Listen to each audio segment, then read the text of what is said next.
ಗೆಳೆಯರೇ ನಮಸ್ಕಾರ. ಹೇಗಿದ್ರಿ ಎಲ್ಲರೂ? ಮೊನ್ನೆ ತಾನೇ ನಾನು ಶಹಾಪುರದಿಂದ ಕೇವಲ 9 ಕಿಲೋಮೀಟರ್ ದೂರ ಇರುವಂತಹ ರಸ್ತಾಪುರ ಗ್ರಾಮಕ್ಕೆ ಭೇಟಿ ನೀಡಿದ್ದೆ.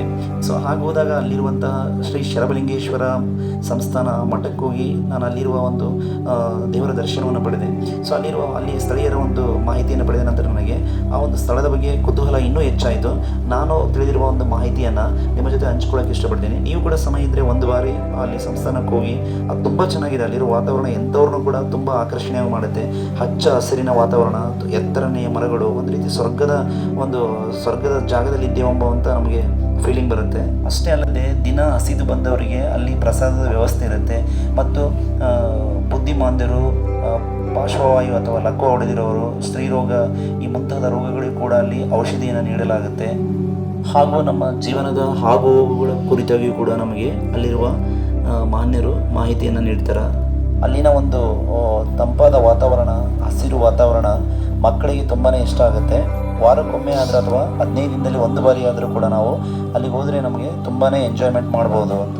ಸುಮಾರು 200 ವರ್ಷಗಳ ಹಿಂದೆ ಈಗಿನ ಶಹಾಪುರ ತಾಲೂಕಿನ ಮದರಕಲ್ ಎಂಬ ಗ್ರಾಮದಲ್ಲಿ ವಾಸವಾಗಿದ್ದಂತಹ ಶ್ರೀ ಶಾಂತಯ್ಯ ಸ್ವಾಮಿ ಮತ್ತು ಚೆನ್ನಮ್ಮ ಎಂಬ ದಂಪತಿಗಳಿಗೆ ಮದುವೆಯಾಗಿ ಹಲವಾರು ವರ್ಷಗಳಾದರೂ ಕೂಡ ಅವರಿಗೆ ಮಕ್ಕಳಾಗಿಲ್ಲ ಅನ್ನುವಂತಹ ಆ ಒಂದು ಚಿಂತೆ ಅವರನ್ನು ಸದಾ ಕಾಡ್ತಾ ಇತ್ತು.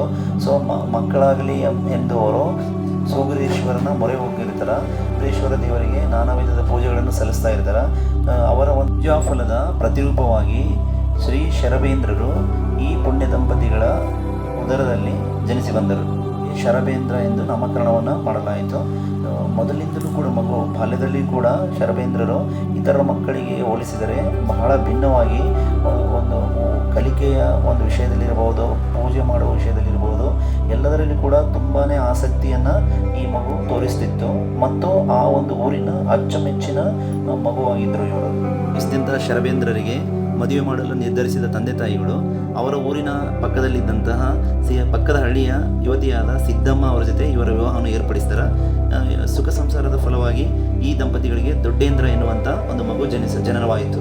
ಇದು ಚೆನ್ನಾಗಿರುವಾಗ ಶಾಂತಯ್ಯ ಸ್ವಾಮಿಗಳು ಒಂದು ದಿನ ದೇವಸ್ಥಾನದ ವಿಚಾರದಲ್ಲಿ ಆ ಊರಿನ ಗೌಡಸಾನಿಯ ಜೊತೆ ವಾದವನ್ನು ಮಾಡ್ಕೊಂಡ್ಬಿಡ್ತಾರೆ.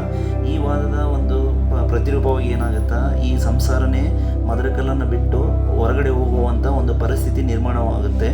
ಹೀಗೆ ಊರನ್ನು ಬಿಟ್ಟು ಬಂದಂತಹ ಶಾಂತಯ್ಯ ಸ್ವಾಮಿಯವರ ಸಂಸಾರ ನೇರವಾಗಿ ರಸ್ತಾಪುರಕ್ಕೆ ಬಂದು ಅಲ್ಲಿ ಬಸವಣ್ಣ ದೇವರ ಒಂದು ಪೂಜಾರಿಯಾಗಿ ತಮ್ಮ ಕುಟುಂಬವನ್ನು ನಿರ್ವಹಿಸುತ್ತಾ ಅಲ್ಲಿಯೇ ಆ ಒಂದು ಕುಟುಂಬ ನೆಲೆಯೂರುತ್ತೆ. ಈ ರೀತಿಯಾಗಿ ಶರಬೇಂದ್ರರು ಮದರಕಲ್ಲಿಂದ ರಸ್ತಾಪುರಕ್ಕೆ ಬಂದು ಅಲ್ಲಿ ನೆಲೆಸಿದರು. ಸರಿಯಾಯಿತು ಅಂತ ಅಂದ್ಕೊಳ್ಳುವಷ್ಟಿಗೆ ಈ ಕುಟುಂಬಕ್ಕೆ ಮತ್ತೊಂದು ಸಂಕಷ್ಟ ಎದುರಾಯಿತು. ಒಮ್ಮಿಂದೊಮ್ಮೆ ಶರಬೇಂದ್ರರಿಗೆ ಸಂಸಾರ ಜೀವನದಲ್ಲಿ ಆಸಕ್ತಿ ಕಡಿಮೆ ಆಗಿಬಿಡ್ತದ. ಅವರ ಒಂದು ಮನಸ್ಸು ಆಧ್ಯಾತ್ಮಿಕದ ಕಡೆ ಒಲವನ್ನು ತೋರಿಸ್ತಾ ಇತ್ತು. ಮನೆಯಲ್ಲಿ ಹೆಚ್ಚಿನ ಸಮಯವನ್ನು ಕಳೆಯದೆ ಅವರು ತಮಗಿಂತ ದೊಡ್ಡವರಾದಂಥ ಸಾಧು ಸಂತರ ಜೊತೆ ಜಾಸ್ತಿ ಸಮಯವನ್ನು ಕಳೆಯೋದಕ್ಕೆ ಇಷ್ಟಪಡೋಕ್ಕೆ ಶುರು ಮಾಡಿಬಿಟ್ರು. ಮತ್ತು ಭಜನೆಗಳನ್ನು ಮಾಡ್ತಾಯಿದ್ರು, ಗುಡಿ ಗುಂಡಾರಗಳಲ್ಲಿ ಮಲಗ್ತಾ ಇದ್ರು. ಮನೆಯಲ್ಲಿರೋದೇ ಕಡಿಮೆ ಆಯಿತು. ಹೆಂಡತಿ ಮಕ್ಕಳನ್ನು ಮಾತಾಡ್ಸೋದೇ ಕಡಿಮೆ ಸಮಯನ್ನೇ ಕೊಡ್ತಾ ಇರಲಿಲ್ಲ. ಇದರಿಂದ ಸಂಕಷ್ಟಕ್ಕೊಳಗಾದಂಥ ಕುಟುಂಬ ಈ ಮೊದಲಿಗೆ ಏನು ಮಾಡ್ತಾರೆ, ಅವರ ತಂದೆ ಮತ್ತು ತಾಯಿ ಇಬ್ಬರು ಅವರಿಗೆ ಒಂದು ಬುದ್ಧಿವಾದವನ್ನು ಹೇಳ್ತಾರೆ. ನೀನು ಈಗ ಮನೆ ಮಠವನ್ನು ಬಿಟ್ಟು ಗುಡಿ ಗುಂಡಾರಗಳಲ್ಲಿ ಮಲಗಿದರೆ ನಿನ್ನ ಹೆಂಡತಿ ಮಕ್ಕಳ ಗತಿ ಏನು ಮತ್ತು ನಮ್ಮ ಗತಿ ಏನು? ನೀನು ಸಂಸಾರದಲ್ಲಿ ಇದ್ದುಕೊಂಡೇ ಈ ಲೋಕ ಕಲ್ಯಾಣವನ್ನು ಮಾಡು. ಈ ಒಂದು ಸಂಸಾರವನ್ನು ಬಿಟ್ಟು ನೀನು ಹೋಗೋದು ಬೇಡ ಅಂತ ಅವರಿಗೆ ತಿಳಿಸಿ ಹೇಳ್ತಾರೆ. ಈ ಬುದ್ಧಿಂಬ ಅವರು ಸಿಟ್ಟಿನಿಂದ ಹೇಳಿದಾಗ ಬೇಸರಗೊಂಡಂಥ ಶರಬೇಂದ್ರರು ಏಕಾಏಕಿ ಒಮ್ಮಿಂದೊಮ್ಮೆ ರಾತ್ರಿ ಸಮಯದಲ್ಲಿ ಮನೆ ಬಿಟ್ಟು ಹೊರಗಡೆ ನಡೆದು ಬಿಡ್ತಾರೆ. ಮನೆ ಬಿಟ್ಟು ಹೊರಬಂದಂಥ ಶರಬೇಂದ್ರರು ಸೀದಾ ಬಂದಿದ್ದು ಶಹಾಪುರ ನಗರಕ್ಕೆ. ಶಹಾಪುರಕ್ಕೆ ಬಂದಂಥ ಶರಬೇಂದ್ರರು ಶಹಾಪುರದ ಬೆಟ್ಟವನ್ನು ಹತ್ತಲು ಶುರು ಮಾಡ್ತಾರೆ. ಬೆಟ್ಟವನ್ನು ಹತ್ತಿ ಮೇಲಿರುವಂಥ ಮೇಲಿಗಿರಿ ಪರ್ವತದ ಪಕ್ಕದಲ್ಲಿರುವಂಥ ಗುಹೆಯಲ್ಲಿ ವಾಸವಿರ್ತಾರೆ. ಇತ್ತ ಕಡೆ ಮಗನನ್ನು ಕಳೆದುಕೊಂಡಂಥ ತಂದೆ ತಾಯಿಗಳು ಬಹಳ ದುಃಖಿಸುತ್ತಾ ಮಗನನ್ನು ಹುಡುಕಾಟದಲ್ಲಿ ತೊಡಗ್ತಾರೆ. ಅವರು ಎಲ್ಲ ಕಡೆ ಹುಡುಕಾಡೋದಕ್ಕೆ ಶುರು ಮಾಡ್ತಾರೆ. ಸೊ ಇಲ್ಲಿ ಈ ಮೇಲುಗಿರಿ ಪರ್ವತದಲ್ಲಿ ಶ್ರೀ ಶರಬೇಂದ್ರರು ಅತ್ಯಂತ ಘೋರ ತಪಸ್ಸನ್ನು ಪ್ರಾರಂಭಿಸ್ತಾರೆ.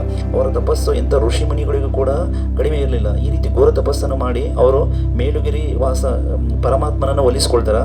ಪರಮಾತ್ಮನು ಅವರ ಒಂದು ಭಕ್ತಿಗೆ ಮೆಚ್ಚಿ ಪ್ರತ್ಯಕ್ಷನಾಗ್ತಾನೆ. ಏನು ಹೊರಬೇಕು ಕೇಳು ಎಂದು ಪರಮಾತ್ಮನು ಶರಬೇಂದ್ರನನ್ನು ಕೇಳಿದಾಗ ಶರಬೇಂದ್ರರು, ನನಗೆ ಸಂಸಾರದ ಮೋಹವಿಲ್ಲ, ತಂದೆ ತಾಯಿ ಹೆಂಡತಿ ಮಕ್ಕಳು ಯಾರೂ ಬೇಕಾಗಿಲ್ಲ, ನನಗೆ ಮೋಕ್ಷ ಬೇಕು, ಮೋಕ್ಷವನ್ನು ಕೊಡಿ ಅಂತ ಕೇಳ್ತಾರೆ. ಆಗ ಪರಮೇಶ್ವರನು, ಕಂದ, ನಿನ್ನಿಂದ ಆಗಬೇಕಾದಂಥ ಕೆಲಸಗಳು ಇನ್ನೂ ಬಹಳಷ್ಟಿವೆ. ನೀನು ಈ ಕೂಡಲೇ ರಸ್ತಾಪುರದ ಶ್ರೀ ಅಮರೇಶ್ವರ ಕಲ್ಯಾಣ ಗುಡ್ಡದಲ್ಲಿ ಹೋಗಿ ನೆಲೆಸು. ನಿನ್ನ ಪವಾಡಗಳು ಇಲ್ಲಿಂದಲೇ ಶುರುವಾಗಲಿ, ನಿನ್ನ ಕಷ್ಟ ಕಾಲದಲ್ಲಿ ಯಾವಾಗಲೂ ನಾನು ನಿನ್ನ ಜೊತೆಯಲ್ಲಿರುತ್ತೇನೆ, ಕೂಡಲೇ ಹೊರಡು ಎಂದು ಅವರಿಗೆ ಆಶೀರ್ವದಿಸಿ ಅವರನ್ನು ಅಲ್ಲಿಂದ ಮರಳಿ ರಸ್ತಾಪುರಕ್ಕೆ ಬರಲು ಮನವೊಲಿಸಿದರು. ಆಜ್ಞೆಯಂತೆ ಮತ್ತೆ ರಸ್ತಾಪುರ ಗ್ರಾಮವನ್ನು ಸೇರಿದರೂ ಕೂಡ ಸಂಸಾರದ ಕಡೆ ತಿರುಗಿಯೂ ನೋಡದೆ ಸೀದಾ ಅಮರೇಶ್ವರ ಕಲ್ಯಾಣ ಗುಡ್ಡದಲ್ಲಿ ನೆಲೆಸಿ ಈಗಿನ ಶ್ರೀ ಶರಬಲಿಂಗೇಶ್ವರ ಸಂಸ್ಥಾನ ಮಠ ರಸ್ತಾಪುರ ಅಲ್ಲಿ ತಮ್ಮ ಪವಾಡವನ್ನು ಮೆರೆದರು. ಕಲ್ಯಾಣಕ್ಕೆಂದು ಸನ್ನತಿ ಕಡೆ ತೆರಳಿದ್ದ ಶರಬೇಂದ್ರರು ಆ ಗ್ರಾಮದ ಖಂಡಪ್ಪ ಮಾಲಿಗೌಡರ ಹೆಂಡತಿ ಸೋಮಮ್ಮಳಿಗೆ ಬಹಳಷ್ಟು ಕಷ್ಟವನ್ನು ಕೊಡುತ್ತಿದ್ದಂತಹ ಪೀಡಿಸುತ್ತಿದ್ದಂತಹ ಬ್ರಹ್ಮರಾಕ್ಷಸಿಯನ್ನು ಅವರ ದೇಹದಿಂದ ಹೊರಗಡೆ ತಮ್ಮ ಮಂತ್ರಶಕ್ತಿಯಿಂದ ದೂರ ಮಾಡಿದರು. ಇವರಿಗೆ ಶಹಬಾದ್ ಮಾರ್ಗ ಮಧ್ಯದಲ್ಲಿ ಬರುವಂತಹ ತುನಸಿನಳ್ಳಿ ಗ್ರಾಮದ ಯುವಕ ಹಾವು ಕಡಿದು ಸತ್ತು ಹೋಗಿರ್ತಾನೆ. ಆ ಯುವಕನಿಗೆ ಪುನರ್ಜನ್ಮ ನೀಡಿದ್ದು ಶರಬೇಂದ್ರ ಮಹಾಸ್ವಾಮಿಗಳ ಒಂದು ಪ್ರಸಿದ್ಧತೆ ಇನ್ನೂ ಹೆಚ್ಚಾಗುವಂತೆ ಮಾಡಿದ್ದು. ಗ್ರಾಮದಲ್ಲಿ ಇಂದಿಗೂ ಕೂಡ ನಾವು ಶರಬೇಂದ್ರ ಮಹಾಸ್ವಾಮಿಗಳ ಒಂದು ಪಾದರಕ್ಷೆಯನ್ನು ನೋಡಬಹುದು. ಮುಡುಗೋಳ ಭೀಮಪ್ಪ, ಅಯ್ಯಾಳ ದೇಸಾಯಿ ಚೆನ್ನಪ್ಪ, ಹಿರಿಯ ಒಡೆಗರ ರಾಚೋಟಪ್ಪನಿಗೆ ಮೋಕ್ಷೋಪದೇಶ ನೀಡಿ ಅವರನ್ನು ಉದ್ಧರಿಸಿದರು. ಬಂದಂತಹ ಜನರಿಗೆ ತಮ್ಮ ಮಂತ್ರಶಕ್ತಿಯಿಂದ ಅವರ ಕಷ್ಟಗಳನ್ನೆಲ್ಲ ದೂರ ಮಾಡಿ ದೇವರಾದರು. ಲಕ್ವ, ಹುಚ್ಚುತನ, ಸ್ತ್ರೀರೋಗಗಳು ಮುಂತಾದ ರೋಗಗಳಿಗೆ ಆಶ್ರಮದಲ್ಲಿಯೇ ಔಷಧಿಯನ್ನು ಕಂಡುಹಿಡಿದು ಇಂದಿಗೂ ಕೂಡ ರಸ್ತಾಪುರ ಗ್ರಾಮದ ದಿಬ್ಬದ ಮೇಲಿನ ಮನೆಯ ಶರಬಣ್ಣಗೌಡರ ವಂಶಸ್ಥರು ಈ ಒಂದು ಔಷಧಿ ನೀಡುವ ಕಾಯಕವನ್ನು ಮುಂದುವರಿಸುತ್ತಾ ಬಂದಿದ್ದು ಶರಬೇಂದ್ರ ಮಹಾಸ್ವಾಮಿಗಳ ಒಂದು ಆಶೀರ್ವಾದವೇ ಸರಿ ಎನ್ನಬಹುದು. ಚಿನ್ನದಾಣ್ಯಗಳನ್ನು ವರವಾಗಿ ಪಡೆದು ಶ್ರೀ ಶರಬೇಂದ್ರ ಮಹಾಸ್ವಾಮಿಗಳು ಒಂದು ರಥವನ್ನು ತಯಾರಿಸಿ ಮೊದಲ ಬಾರಿಗೆ ಅಮರೇಶ್ವರ ಕಲ್ಯಾಣ ಗುಡ್ಡದಲ್ಲಿ ಅಂದರೆ ರಸ್ತಾಪುರದಲ್ಲಿ ಜಾತ್ರೆ ಜರುಗಲು ಆದೇಶ ನೀಡಿದರು. ಅಂದಿನಿಂದ ಇಂದಿನವರೆಗೂ ಕೂಡ ಪ್ರತಿ ವರ್ಷದ ಏಪ್ರಿಲ್ ಅಥವಾ ಮೇ ತಿಂಗಳಲ್ಲಿ ಅಥವಾ ಈ ತಿಂಗಳುಗಳ ನಡುವೆ ಚೈತ್ರ ಶುದ್ಧ ಪೂರ್ಣಿಮೆಯ ದಿನದಂದು ರಸ್ತಾಪುರ ಜಾತ್ರೆ ಇರುವುದನ್ನು ನಾವು ಕಾಣಬಹುದು. ಸುಮಾರು 10 ದಿನಗಳ ಕಾಲ ನಡೆಯುವ ಈ ಜಾತ್ರೆಯಲ್ಲಿ ದನಗಳ ಕೊಳ್ಳುವಿಕೆಯ ವ್ಯಾಪಾರವು ದೊಡ್ಡ ಪ್ರಮಾಣದಲ್ಲಿ ಜರುಗುವುದರಿಂದ ದನಗಳ ಜಾತ್ರೆಯಾಗಿ ಪ್ರಸಿದ್ಧಿ ಪಡೆದಿದೆ. ಶರಬೇಂದ್ರ ಮಹಾಸ್ವಾಮಿಗಳು ತಮ್ಮ 90ನೇ ವಯಸ್ಸಿನಲ್ಲಿ ಈ ಒಂದು ಅಮರೇಶ್ವರ ಕಲ್ಯಾಣ ಸಂಸ್ಥಾನದ ಸಮಸ್ತ ಜವಾಬ್ದಾರಿಯನ್ನು ತಮ್ಮ ಪುತ್ರನಾದ ದೊಡ್ಡೇಂದ್ರನಿಗೆ ಒಪ್ಪಿಸಿ ತಾವು ಶಿವ ಸಾಯುಜ್ಯ ಪಡೆಯುವ ನಿರ್ಧಾರವನ್ನು ತೆಗೆದುಕೊಂಡ್ಬಿಡ್ತಾರೆ.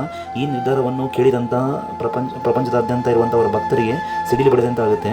ಸೊ ಈ ಒಂದು ನಿರ್ಧಾರದಿಂದಾಗಿ ಎಲ್ಲ ಭಕ್ತಜನರು, ಸಾಧು ಸತ್ಪುರುಷರು, ಗುರು ಜಂಗಮರು ಎಲ್ಲರೂ ಈ ಒಂದು ಸುದ್ದಿಯನ್ನು ಕೇಳಿ ತಮ್ಮ ಎಲ್ಲ ಕೆಲಸಗಳನ್ನು ಬಿಟ್ಟು ಅತೀವ ದುಃಖದಿಂದ ತಂಡೋಪತಂಡವಾಗಿ ಅಂದರೆ ರೈಲಿನಲ್ಲಿ, ಬಂಡಿಗಳಲ್ಲಿ, ಬಸ್ಸಿನಲ್ಲಿ, ಸೈಕಲ್ಗಳಲ್ಲಿ ನಡೆಯುತ್ತಾ ಓಡೋಡಿ ಈ ಅಮರೇಶ್ವರ ಕಲ್ಯಾಣ ಕ್ಷೇತ್ರಕ್ಕೆ ಅಂದರೆ ರಸ್ತಾಪುರಕ್ಕೆ ಬರ್ತಾರೆ. ನಿಂತಿದ್ದ ಭಕ್ತ ಸಮೂಹವನ್ನು ನೋಡಿ ಶರಬೇಂದ್ರರು ಕೈ ಮುಗಿಯುತ್ತಾ, ಭಕ್ತಾದಿಗಳೇ, ಹುಟ್ಟಿದ ಮನುಷ್ಯ ಸಾಯಲೇಬೇಕು, ತಾಯಿಯ ಮಕ್ಕಳಂತೆ ಮಾಡಿ ಸುಳ್ಳು ಹೇಳಬೇಡಿ, ಪರನಿಂದನೆ ಮಾಡಬೇಡಿ, ಪರರ ವಸ್ತುವಿಗೆ ಆಸೆ ಪಡಬೇಡಿ, ಜೀವ ಹಿಂಸೆ ಮಾಡಬೇಡಿ, ಸಕಲ ಜೀವಿಗಳಲ್ಲಿ ಕರುಣೆಯನ್ನು ತೋರಿಸಿ, ಸುಖ ಬಂದಾಗ ಹಿಗ್ಗಬೇಡಿ, ದುಃಖ ಬಂದಾಗ ಕುಗ್ಗಬೇಡಿ, ಸುಖ ದುಃಖ ಸಮವಾಗಿ ಸ್ವೀಕರಿಸಿ, ಮೋಕ್ಷದ ಒಂದು ದಾರಿಯನ್ನು ನಂಬಿ, ನನ್ನ ಗುರು ಸಿದ್ದರಾಮರ ಅಪ್ಪಣೆಯಂತೆ ನನ್ನ ಜೀವನ ಈ ಅಮರ ಕಲ್ಯಾಣ ಕ್ಷೇತ್ರದಲ್ಲಿ ಕೊನೆಗೊಳ್ಳುತ್ತಿದೆ.